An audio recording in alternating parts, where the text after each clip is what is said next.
Hello, everyone. Warmly welcome to this webinar on water-wise climate mitigation in energy systems. My name is Malin Lundberg Ingemarsson. I am program manager at Swedish Water House, and I'm also the chief editor of this report on water and climate mitigation that we're basing this webinar series on.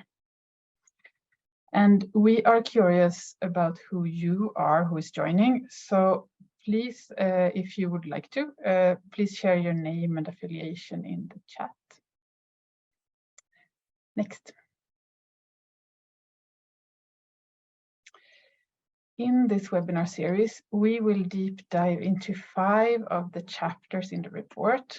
And this is the second session where we will focus on chapter 7 of the report on climate mitigation in energy systems. Next. Before we go into the energy sector today, I will give a brief introduction to the report. And this is a little bit of repetition for those of you who attended also the WASH session that we had last week. And please, if you have any questions, you can post them in the chat throughout the session. And there will be time later where we will attend as many of your questions as possible. Next. Here we have the report. It has a long name, The Essential Drop to Reach Net Zero, Unpacking Freshwater's Role in Climate Change Mitigation. And this is a study joined by CWE together with Stockholm Resilience Center and Potsdam Institute for Climate Impact Research, and as well as UNDP, the UN Development Programme, the German Development Agency, GIZ, and the German Federal Ministry for Economic Cooperation and Development, BMZ. Next. And in the report, we mapped climate mitigation measures. We can call them actions or response options. And we mapped these by looking at their mitigation potential, as well as their freshwater dependence and freshwater impact. And we focus on measure in ecosystems as well as in technological systems. And the technological systems include energy, as well as drinking water and sanitation services. Then we look into freshwater ecosystems, including rivers and lakes and wetlands and coastal systems. And we look into land systems, forests, forestry, croplands, and rangelands. And what is really important is that we are also identifying freshwater-related synergies and trade-offs that exist between climate mitigation and adaptation measures, but also synergies and trade-offs to enhanced system resilience, functioning ecosystems, enhanced biodiversity, and contributions to sustainable development. Next. Now, it's my great pleasure to welcome Jinsun Lin from the International Energy Agency, IEA. Jinsun leads IEA's work on climate resilience and climate change impact assessment of the energy sector. And here today, she will set the scene with some opening remarks. Welcome, Jinsun Lin. Thank you very much, Malin. Can you hear me well? Yes. Thank you. I'm very, very pleased to speak at this webinar in Unpacking Freshwater's role climate mitigation measures in energy systems.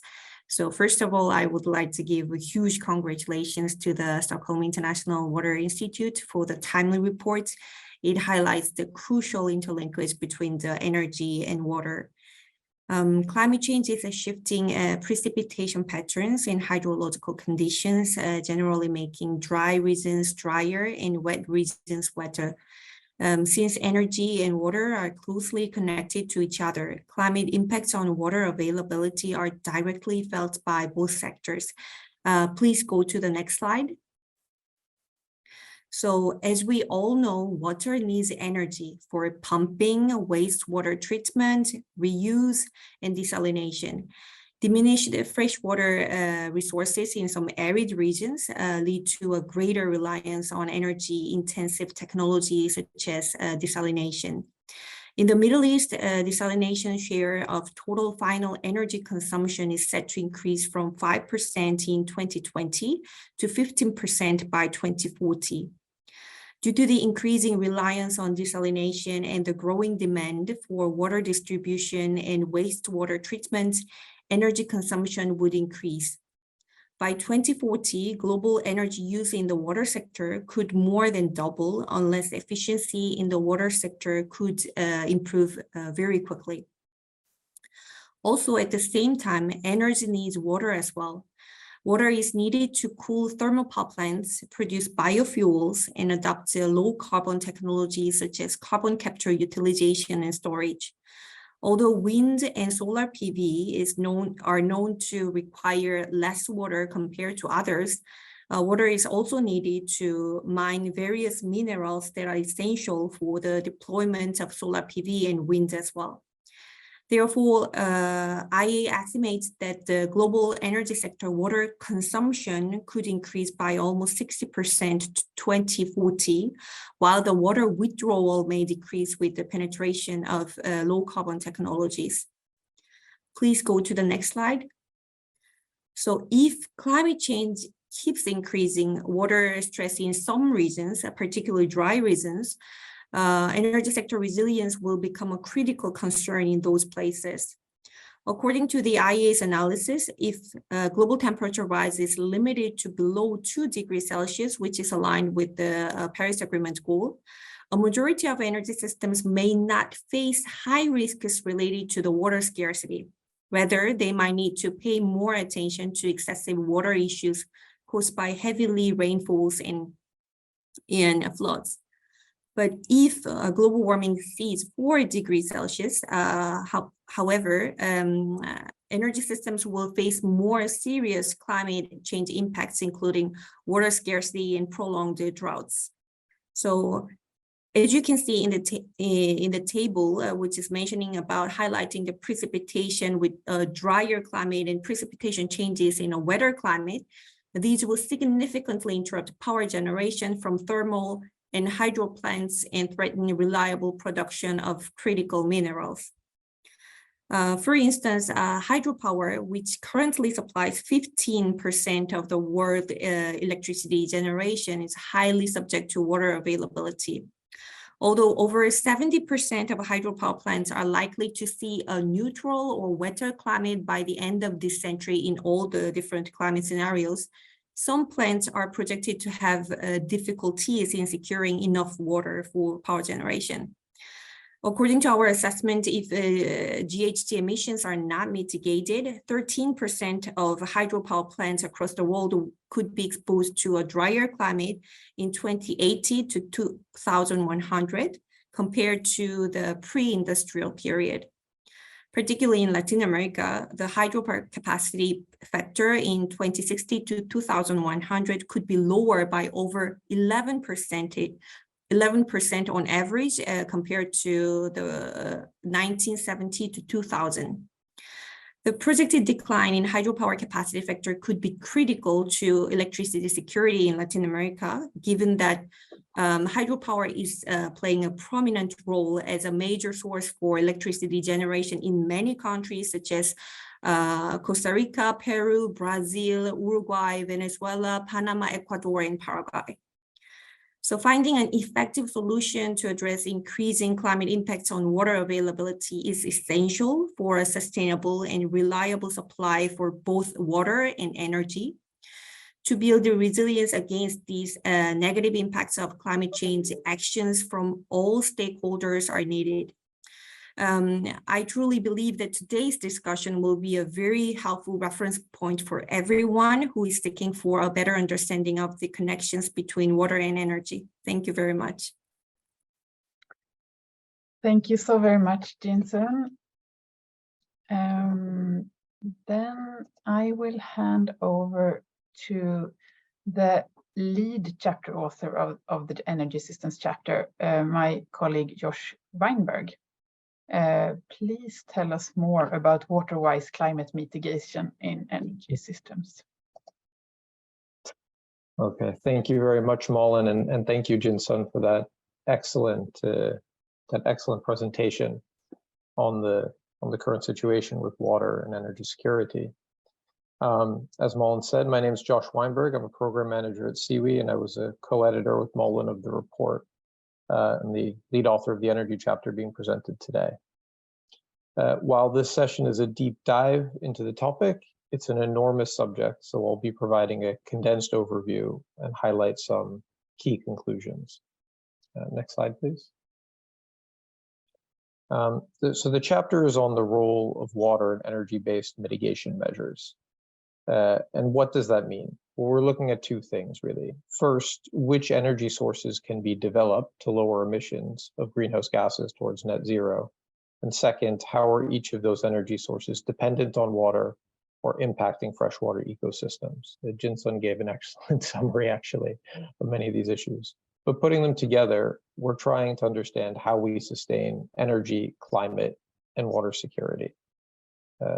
Next slide, please. But before going further, I want to stress just a couple things. First, energy security and climate security. And by climate security, I mean protecting us from the impacts of climate change by limiting greenhouse gas emissions, are not a trade-off. If countries or actors think at any level that they will have less energy security to achieve more climate security, meaning lower emissions by shifting energy sources, they will not do it. They will prioritize energy security. So it must be both. So the societal challenge we face now is how to transition to net zero energy without placing any risks to energy security. Next, the third door. Oh, sorry, not next slide, just next. Energy and climate security does not need necessarily to involve trade-offs with water security. As Jin-Sun outlined, there are huge water security concerns, but specifically the transition to low-emission energy sources can be maintained in line with sustainable and resilient freshwater systems. It can be water neutral or potentially water positive, depending how we do it. Next slide, please. So while energy and climate security are not a conflict or a trade-off, it is an investment. But the trade-offs are between how we use money, time, and effort to enable the options that allow for water, climate, and energy security. This chart from the IPCC shows potential contributions to net emission reductions from energy sources to 2050, together with their relative cost spends to achieve that action. Some measures, like wind and solar, will outperform on the energy market and cost less, that's the blue lines, but maximizing their potential will still, to reduce more emissions, will still involve more investment. You can see the orange to the darker red, which means more emissions required. Next slide, please. Okay, so with all the water risks, why can we avoid trade-offs between water, energy, and climate security? Mostly because the current energy mix with oil, gas, and coal also uses and pollutes water. So we can actually, in some ways, do better. Excluding hydropower, 70% of water used by the energy sector goes to the production of fossil fuels and thermal generation plants. And you see there the third, fifth, and sixth lines on this chart. This graphic shows a summary from a synthesis study of water use for different energy charts. The transition to renewable energies can provide opportunities to reduce pressure and impacts on water sources due to the savings from solar PV and wind versus fossil sources. And as Jin-Sun explained, and I will also discuss, there's still many issues to consider within that. But now that we know that there are clear risks, but also that everything can work out just fine if we do things right, and we have wins for energy, water, climate, and economic security, we can start thinking about the water risks and challenges that do need to be considered all of the time in energy planning. This is important because the net zero energy transition is a huge challenge, and countries will need to maximize all feasible and sustainable options to get there. So we need everything that has been on these two charts to be able to achieve this challenge. And water, as you can see here, is a major factor for all energy sources, except possibly wind power. Next slide, please. So in the report, we look at the primary low-emission energy sources. This includes bioenergy, as well as bioenergy with carbon capture and storage, BECCS, hydropower, geothermal, nuclear, solar, and wind power. And when we talk about water risks that we should be concerned about and why should we care, well, we're looking at two things. First, there's the risk that the energy production itself could face problems, as was discussed. If there's a shortage of water or flood events, the energy production could be impacted. Second, the risk can be that the energy production causes problems or harm. If it requires large volumes of water, it pollutes water systems. And we have to consider the entire supply chain for energy production for both these types of risks. Okay, now I will go through, as briefly as possible, some of the issues for each energy source. Next slide, please. Okay, we'll begin with hydropower. Hydropower, as mentioned, is the largest source of renewable electricity generation in the world and second largest renewable energy source overall to bioenergy. Projections for hydropower's growth in many net zero scenarios to 2050 vary, but it's usually between 50% to 100% doubling from current levels to 2050. So there will be more hydropower, not less, in the energy mix. And as was discussed a bit, hydropower produces energy with water, so it's heavily impacted by the availability and quantity of water flowing through the systems. It's critical that the impacts of climate change are considered moving forward. It can dramatically affect the cost benefit of the energy generation of the hydropower plant, as mentioned by Jinsun. And in regions where there is likely to be a decrease in hydropower generation due to climate change, we need to do things like build more robust climate databases, strengthen climate impact assessments, integrate climate resilience in early stages of the projects, and create climate resilient construction codes. Obviously, hydropower also has major impacts on the water systems themselves.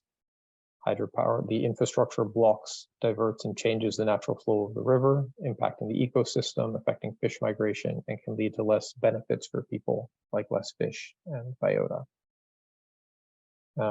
Studies have also shown that we looked at the report that the emissions coming from hydropower facilities with poor siting design and management might be underestimated to the point that they might provide limited or even no climate mitigation benefits. So one thing we need is improved data and measurement of indirect emissions resulting from hydropower installations, and we need to avoid poor decisions when it comes to installing hydropower. In summary, hydropower should be developed under conditions where energy potential is high, environmental impacts can be minimized, and generation potential is robust under climate change scenarios, where indirect greenhouse gas emissions can be measured and avoided. This requires, obviously, effective planning, design, and management moving forward. Next slide, please. Okay. Bioenergy currently accounts for about 10% of the global energy supply, and as mentioned, is currently the largest renewable energy source. Due to conflicts with food production, land, and water resources, generally speaking, expansion of energy crops for direct conversion to fuels, first generation bioenergy, is limited in most scenarios for climate mitigation. Second generation or modern bioenergy uses solid waste or residual biomass that's converted into electricity or heat. Now, the life cycle emissions of greenhouse gases per unit of energy produced by biomass is higher than all the renewable alternatives, but this can be offset to varying degrees by the absorption of carbon dioxide that happens during crop growth. Bioenergy with carbon capture storage is a large component of some projections for net zero scenarios. This is because it can potentially achieve negative emissions where it stores more carbon than it emits. BECCS will be, it's bioenergy with carbon capture and storage called BECCS, will be discussed extensively in the case study, so I'll only speak about it briefly here. It's a potentially critical climate solution, but only if water risk can be mitigated and climates with other land use are avoided. This is because the cultivation of biomass requires substantial amounts of fresh water and land to support the crop growth. And the carbon capture and storage requires additional water. This might be constrained by water limitations, or its implementations may be adversely affected by water availability for other uses. Dr. Fabian Stenzel will discuss this in more depth, but he will highlight how the management of water will also enable a greater use of BECCS and bioenergy moving forward. Next slide.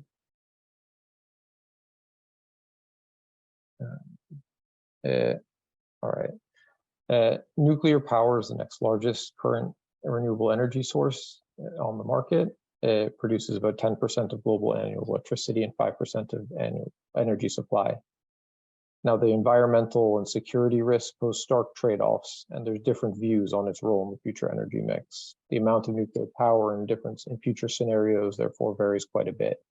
We'll focus on water, which is also a key consideration and can be a constraint and risk in the use of nuclear energy as a climate mitigation strategy. Thermoelectric plants used in nuclear power involve boiling water to make steam and then require significant water for cooling. It's also used in fuel extraction, as well as emergency sources of water, so it needs to be located nearby a water source. We already see that drought conditions can impact nuclear power generation here in Europe, as well as impacts from thermal pollution, effects on wildlife, and of course there's low occurrence but significant catastrophic potential for risk if there is a nuclear accident or dumping of nuclear waste. Moving forward, assessments of water requirements and impacts of new nuclear plant construction are needed, as well as response measures for drought and water shortage events. Next slide, please.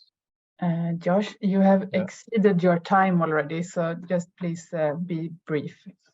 Sorry. Okay, I will skip geothermal energy then. Okay, all right. Our report highlights accelerating the output of solar and wind power as a critical component for water-wise climate action. Solar and wind are already the fastest growing renewable energy source, where continued exponential growth is projected in all pathways to achieving the Paris targets. Still today, they provide less energy than hydro, nuclear, and bioenergy. Now, the reason it's water-wise is relative to other energy alternatives. Solar and wind have lower demand for water and less impact on water systems. But there are key water risks to be managed. Well, within concentrated solar power, it has similar issues to thermal generation. One of the key issues to think about is the solutions for energy storage and flexibility that are needed to enable energy systems that are reliant on solar, wind, and PV can have significant water implications. Most energy storage are provided by pumped hydropower, and this can be a potential solution provided by the water sector. Okay, I will just be brief, but the expansion of mineral mining and minerals needed for the energy storage solutions and hydrogen have significant impacts on water, and this is maybe the biggest issue that we need to overcome in order to enable a transition to wind and solar. Next slide, please. Okay, so I will go briefly into some of the conclusions. The first, water is a significant consideration for all energy production. So it's highly relevant for all energy planning. And while the transition to low emission energy can reduce pressure on water, it depends on the future mix and management of energy sources. So we have to navigate the path to make resilient and sustainable investments. And the expansion of solar and wind power, which I was briefly mentioning, and efficiency improvements account for meeting as much as 50% of the energy demand in 2050 in most scenarios. If these are not reached, it means there will be more demand and more pressure on water resources from all the other alternatives. So all of the risks in the situation that Jinsun outlined will be more demanding for water and potentially of higher risk. Okay, next slide, please. So based on this, what can we do to start addressing these challenges? This requires we start doing 4 things right now and do it as common practice in the energy sector. First, we need to ensure that low emission energy transition plans include analysis of demand, availability, impact on water, and water risk caused by climate change. We also need to assess the benefits provided by particularly bioenergy, hydropower, and thermal energy generation against the potential water risks and impacts from freshwater systems. We need to invest in effective water management to buffer against the impacts of climate change. And we need to develop strategies to mitigate potential water risks for energy storage, including pumped hydropower and mining, so we can enable this sort of solar and wind revolution. So these types of regular actions can help us navigate a water-wise net zero energy transition and make energy supply more resilient to climate change. This type of thinking is already, perhaps slowly, emerging in national climate planning, as my colleague David, I hope, will share more about next. Okay. Thank you for your attention, and apologies for going over time. Thanks so very much, Josh. I know it's a quite impossible task to summarize this chapter within the few minutes you had, so thank you so much. And a reminder to all of you who are listening in is that you can post questions in the chat, and we have some time to attend to questions later, but the speakers will also be able to answer your questions in the chat, so this can happen while we have presentations also. Okay, now David, please. This is another CWE colleague of mine, David Hebert Coleman, and he will share some water perspectives of countries' engagements in mitigation, in climate change mitigation. And this is from his study on the NDCs, or the Enhanced Nationally Determined Contributions. So please, David. Thank you. So yes, my name is David. For the last couple of years, I've been looking at the nationally determined contributions of many countries, trying to get a feel for what is happening around water within them, whether it's water and energy, water and biodiversity, water and sanitation, and other aspects. Next slide. And you know, at the very outset, both Josh and Jinsun at the start have really talked about the important interactions that are occurring between water and energy, and are they being reflected in countries' thinking at the moment? And unfortunately, the answer is not necessarily. So to get a little bit of more of background, I looked at about 114 NDCs from low and middle income countries. I looked at the whole raft of measures associated with water, including both mitigation and adaptation content. And I would say that overall, they paid more attention to water related concerns. Next slide. Approximately 85% of these 114 NDCs actually had more about water, whether it's more content, more sectors involved, more considerations and modelling. But only 42%, I would say, contained quite extensive or reasonable detail around measures. And what I mean by that is that they have some actions intended to address vulnerabilities or impacts that they have looked at. There was higher levels of detail from the regions such as the LAC region, the MENA region, and Sub-Saharan Africa. Next slide, thanks. In particular regard to energy, I would say that only 16% of these NDCs contained what I call reasonable detail around those water and energy interactions. A further 45% of them did note some connections, but they didn't really provide much in the way of detail. It was a little higher when it came to talking about hydropower, for example, and with about 22% including hydropower within their mitigation sections. But sometimes this content is actually just the inclusion in a table of some sort without any measures or understanding of the role that hydropower might play in their overall energy mix. And I would say that biomass that Josh referred to, or biofuels, were not a key element of my study, but 62% of NDCs did include measures around biomass or biofuels, sometimes a mixture of both, as part of their energy concerns. Next slide.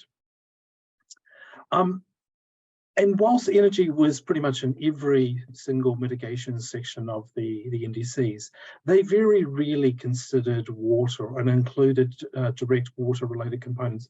Like Jinsun mentioned at the beginning, you know, the water sector energy consumption could more than double by 2040, but these were really, very rarely included in the mitigation sections or thinking. When it is included, it's generally treated as a general input into energy sector needs. And the main focus of these tended to be around climate proofing, thinking about making sure that the hydropower system or other energy uses are fit for purpose, building wide-scale resilience and the role that energy plays in that, and often connecting renewable energy to water infrastructure. That was one of the times where they created some direct connections. But overall, no mitigation measures directly or explicitly address water as a potential limiting factor for their mitigation plans. It wasn't seen as a vulnerability, and it wasn't seen necessarily as a risk, despite what we're hearing today. Next slide, please. The measures tended to be this general intent, we're going to do more in terms of hydropower. There might be a specific policy intent on where the government intends to go for a particular direction or target. Not very common, but it did happen. And the third type of measure was this inclusion of principles and intent to do more within some of their planning. But overall, there's not necessarily a great deal of detail. Now, you wouldn't necessarily expect very much detail in the NDC itself, that you would hope that would come out through national adaptation plans and things, but there isn't necessarily enough detail for those documents to build on. And next slide.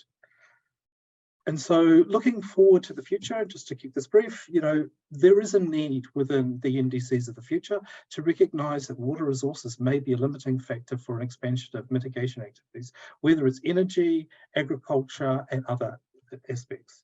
There needs to be an increased examination of the interactions between substantial uses of water resources, such as through, the water, food and energy nexus, for example. And there are only 3 countries really referred to that. And finally, there needs to be increased recognition of water or energy efficiency in accessing, distributing and using water and its mitigation potential. It was sort of mentioned by Jinsun at the beginning, but it's not really reflected in the NDCs today. So, this is why I feel that this water mitigation report is a very important ingredient into thinking about climate change and the NDCs. Thank you. Thank you so very much, David. Let's see where we are. We now have 2 case studies, as Josh mentioned before, who will build further on what has been said by Jinsun and Josh and David. And both of these case studies will look into BECCS, bioenergy, and with carbon capture and storage. First, we have Dr. Fabian Stenzel from the Potsdam Institute of Climate Impact Research. And he will explain why mitigation through biomass plantations may increase water stress. Welcome, Fabian. Yeah, thank you, Marlene. And thank you all out there listening for your attention and joining today. It's a good feeling to see that people are actually interested in what we do.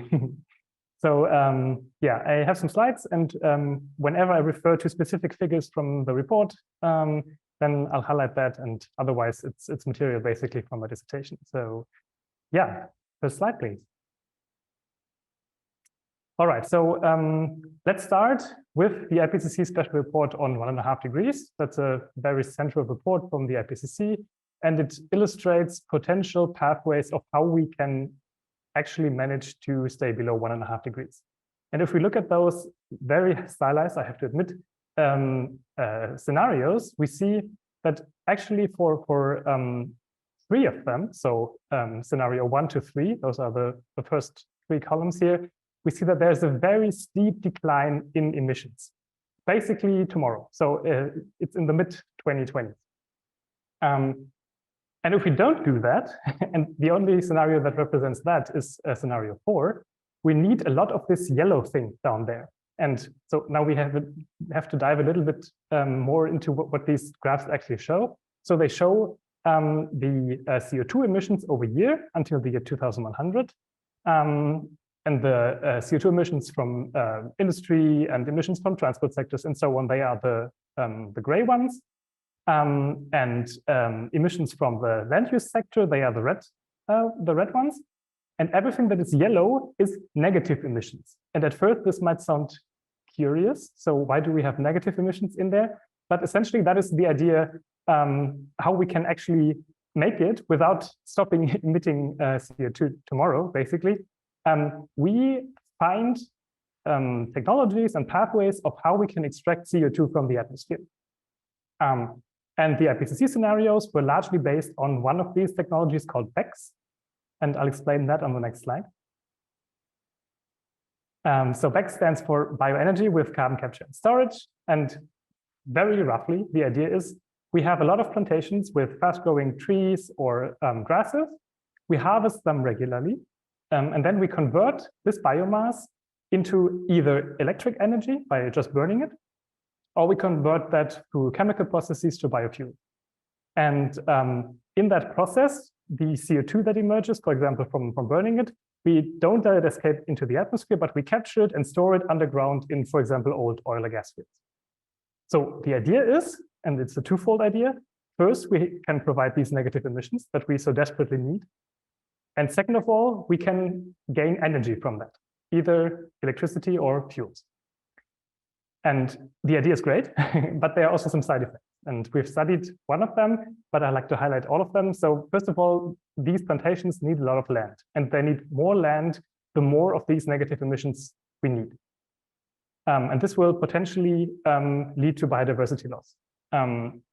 Second, and this is also coming from the land use, there might be problems with food security, because if we need them to grow somewhere, they might be competing with crops.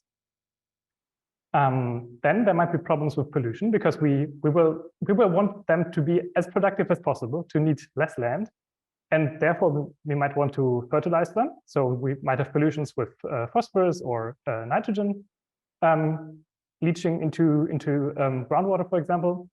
And then now the main component that I looked at in my studies is water stress. So we might want to irrigate them, and we might want to irrigate them strongly to have them, as I said, as productive as possible. Next slide, please. So first of all, we did a little literature review, and we looked at what are studies showing for potential water use in the future for these bioenergy plantations. And we found that the range is huge. And the range is huge because there's a lot of uncertainty. We don't know what the negative emission amounts are that we need in the future, because basically we don't know which climate path we will take. We don't know how this technology will advance in the next years. We don't know if we can maybe breed or find plant species that are more productive than those that we see today. And there might also be regulations on, for example, water withdrawal that then bring back these high water demands. But as you can see in the slide in the figure on the right, compared to the agricultural sector and the industry and domestic sector, they are non-negligible. So in the best case scenario, they are quite small, but in the worst case scenario, they are a major water user compared to these other two sectors. Next slide, please. And this leads to a dilemma. So because you could ask the question, okay, what will lead to more water stress? We just let climate change run and don't use these plantations or other negative emission technologies. And then we have the response from climate change on freshwater. Or we have these plantations and we irrigate them and we'll generate water stress through that. And to actually compare those two, we set up a simulation, or two simulations basically, comparing a world with 3 degrees of warming and basically no bioenergy plantations with a scenario that reaches 1.5 degrees, but only through these negative emissions from BECCS. And we irrigated those to actually achieve the required negative emission demands. Next slide, please. And then we find out that bioenergy will become a major or the maximum water user in a lot of regions compared to food crops and the domestic and industry sector. And that's shocking. Next slide, please. And it's not only there is a maximum water user, but the stress increase is in some regions very high. So if you look at the purple regions, they increase from low stress to very, very, very significant water stress. And then there are other categories that are less severe. But yeah, in the end, we see that water stress will change drastically. Next slide, please. And this will come on top of water stress that we have already today. So if we look at the water stress index for today, that's the map on the left, you see that it's red in a lot of regions already. And if we transfer that to an easier to see indicator, just the area that is under high water stress, so the dark red indicator values from the map on the left, we see on the right that already today we have 1 gigahectare already under high water stress. And then we come back to the dilemma question from before.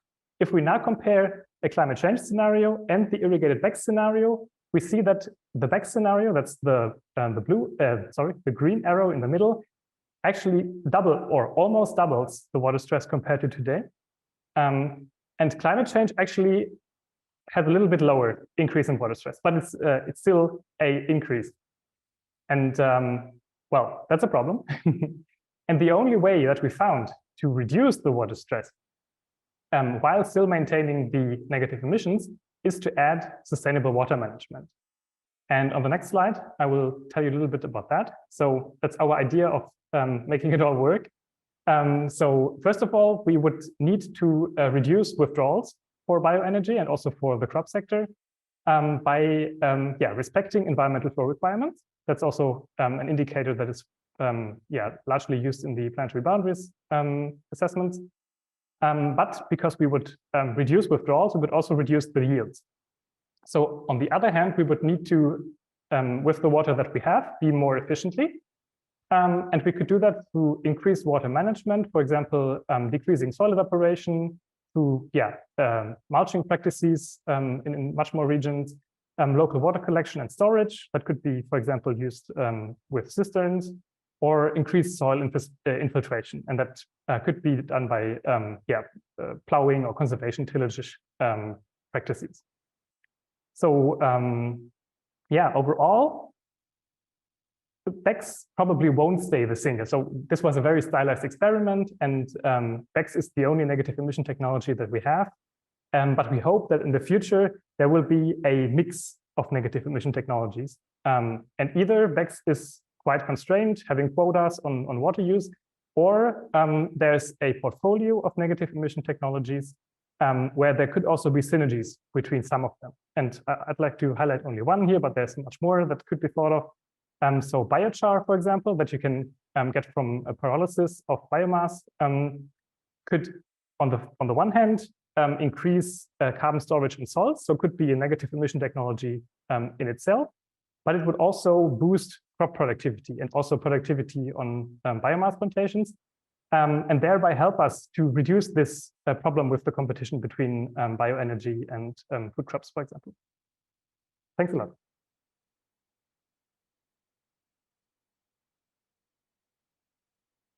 Thanks so much, Fabian. Now handing over to Rebecca Engström. She's a researcher at RISE, Research Institutes of Sweden, and she will give us a local example on cross-boundary impacts. Welcome, Rebecca. Thank you very much, and thanks to all the speakers before me. You are giving me an easier job because you've mentioned a lot of the things that is also coming up in my work. So I hopefully will stay within my time. And thanks for the presentation, Malin. I think we can move to the next slide. So my perspective, I come from, things are moving very quickly now. Thank you.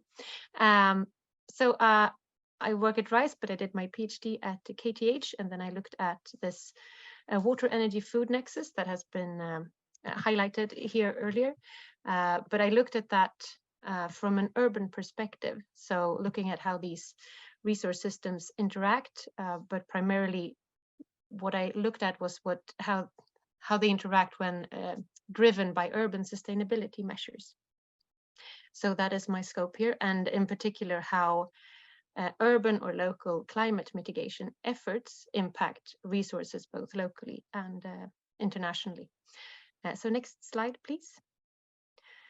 Yeah, there is some animation, but that is, I think that's all fine, that it all happens at once. The case study that I will present briefly today was looking at the very small municipality of Oskarshamn in southern Sweden. It has a population just shy of 30,000 inhabitants, but it has an ambitious climate and energy agenda, or an energy transformation agenda. And it's not the only small city that has that. There is more than 8,000 small municipalities and cities that have already signed the Covenant of Mayors, signed up to their protocol to put up ambitious climate targets. So the target for Oskarshamn is to be climate neutral by the year 2030. And this is something that I wanted to test, like how can they meet that target and what type of impacts would different ways to meet it lead to. So next slide, please. What I did here was that I reviewed published water and land use estimates, and I will try to focus on the water part in this presentation. And then I used that data to inform a model of the energy system of this city and town and municipality. So I added the water footprints to that model, and I also added the origin of the fuels, because many of the fuels in Oskarshamn, as well as in other cities around the world, do not are not produced locally. So there are large supply chains happening. And then I analyzed how 3 different stylized decarbonization scenarios would impact water use when the Oskarshamn energy system is decarbonized. So to summarize them very quickly, I first had the current energy systems modeled, and then by simply following historic and current trends, which I should say was based on sort of 2014 data, so it's not current as of 2023. Well, I think if you could go back one slide, please. Well, that was the baseline scenarios was used just as a reference point to these three decarbonization scenarios, and they are deliberately stylized because in this town, even though it's ambitious, it looks a bit challenging to reach net zero by 2030. But there was one scenario where biofuel use was maximized, looking at biofuel as a carbon-free or at least fossil-free source of energy. There was another scenario where electricity use was maximized, and that was using fossil-free electricity. And then there was a third scenario that mixed these more extreme scenarios up a bit to be a little bit more realistic. Next slide, please. So to give you a snapshot of the results here, I would like you to focus your attention on the left-hand side, where each staple, there's something wrong with my presentation here. So I'm sorry about this. It's not doing what I want. Sorry. No worries. I think I added some animations that might have messed things up. So here, each staples represent one of the scenarios that I just mentioned, and I'm not sure if you can read the legends below, but there are a few different cases of the decarbonization scenarios as well. The 4 to the right are the decarbonization ones, and they are also sliced into different colors, where dark green represents local requirements of water to the left and local requirements of land to the right, for those interested. The blue staples represent national requirements. The purple or bright pink one represents European or regional requirements. And then there are small slivers of yellow and red that represent different cross-continental geographies. So what we can see here, and what I want to point out is that, and also I should say that the striped staples are the water withdrawals associated with electricity production, and that's all happening at the national scale in this study. But what pops out here most specifically is that most of the water requirements for the decarbonized energy in Oskarshamn is coming from non-local is coming from non-local sources and is mostly beyond the national borders as well. And here it's primarily the European level. So next slide, please. So does it matter where the water is sourced in this? Well, this is a more dated map than you showed, Fabian, but it does kind of portray the same thing. It is a projection of water stress by 2025, so even before sort of the end year of this this model run and the results you saw before. And what we can see is that while it's not certain where Oskarshamn will import its fuels from, if it keeps importing from Europe, there is a risk that it imports from a moderately water-stressed region. So that can both, as has been mentioned before as well, that can both exacerbate the water stress and also place the decarbonization scenario or strategy in a more vulnerable position if the fuels simply are not available, if the water stress is causing the biofuel production to not produce as much as anticipated. So yeah, next slide, please. I don't want to dwell on this, but just to give you a little bit more insight, this was then translated to how this type of scenario modeling can be translated to SDG interactions. And we found that, well, I can't point here, I realize, but if you look at the left here, you see 3 SDG targets or SDG goals, which are all progressed. Thank you, Malin. By all of the decarbonization scenarios, we progress to some extent on these 3 goals locally, but while doing so, we have different impacts on other SDGs globally. Next slide, please. And I also do want to mention, this came up in the Beck's presentation just previously as well, the water footprint. There are large uncertainties here, and this is a graph of the water footprint data that I collected sort of at the backdrop of this study. And I think you can move forward. I think there are some, because you can't read the legends here. So I just plotted that out. And what I do want to show here is just that the y-axis is on a log scale. So the ranges here on reported water use for energy comes with very large ranges. And you can find that in the literature that's been highlighted before as well. And I think that I do want to point out that that depends both on that there are differences in how much water we use in producing fuels, but there are also differences in the definitions and how you calculate that water footprint. So that's something that would be very nice to see standardized for anyone working with the water footprints of energy at this systems level. So next slide, please. Thank you. Oh, there are some animations now. So what this uncertainty translates to, I think there should be a graph coming up. Yes, is that the model results also come with large uncertainties. But I think we can move on from this as well. Thank you.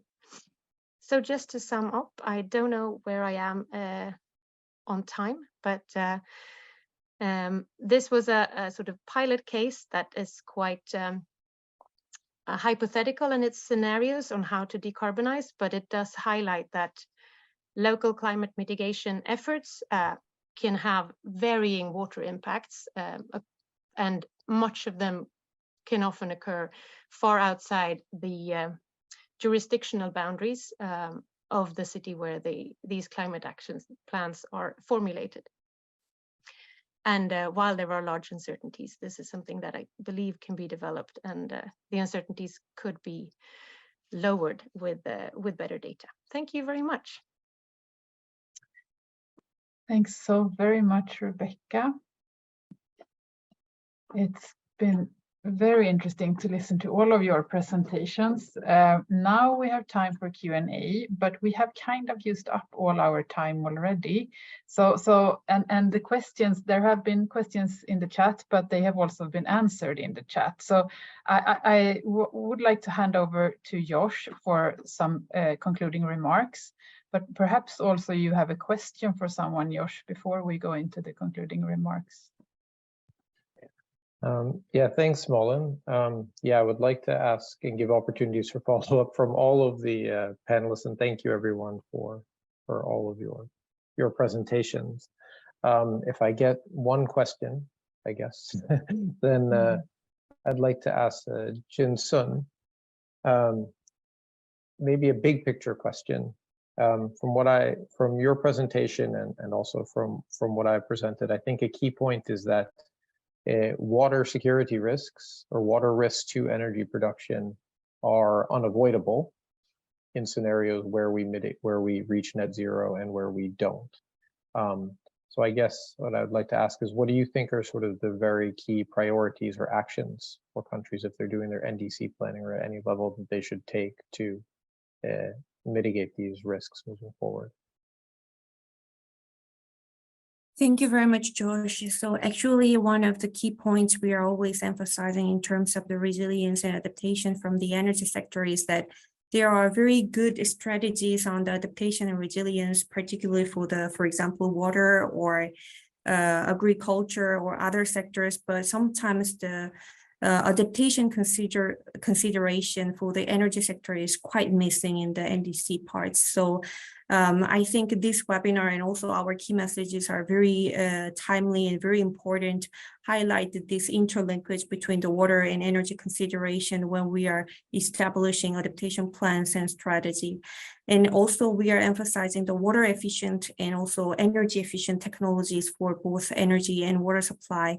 And one of the questions I saw that in the chat was about the digital centers, data centers, the more efficient use of the energy and water. I will also respond to that question on our chat to share one of our web article link, which might be useful. So thank you very much. Thanks very much, Jinsun. I see a raised hand, Fabian. Would you like to jump in? Yeah, I have to leave soon. That's why I'm asking a question and then I'll sneak out silently. Okay. So yeah, thanks a lot. That was really interesting. And I think a lot of us panelists here used the word we for the actors who have to do something.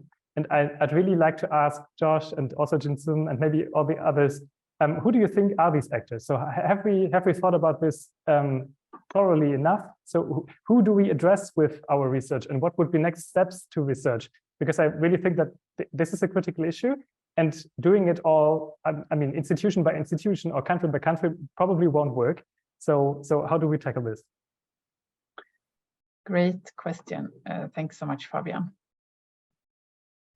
Should I hand over to Josh? Looks ready. Yes, please. Okay. Well, the most important we of these we are the people who are investing the most resources and have the most power to determine which energy sources or choices that we're making. So at the big picture, it is those actors and usually national levels or these things.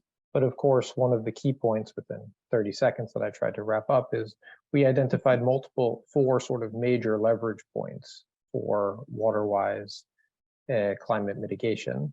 And that includes sort of sustainable lifestyles and circular solutions. It includes getting the most out of the environment and ecosystems and also the water sector.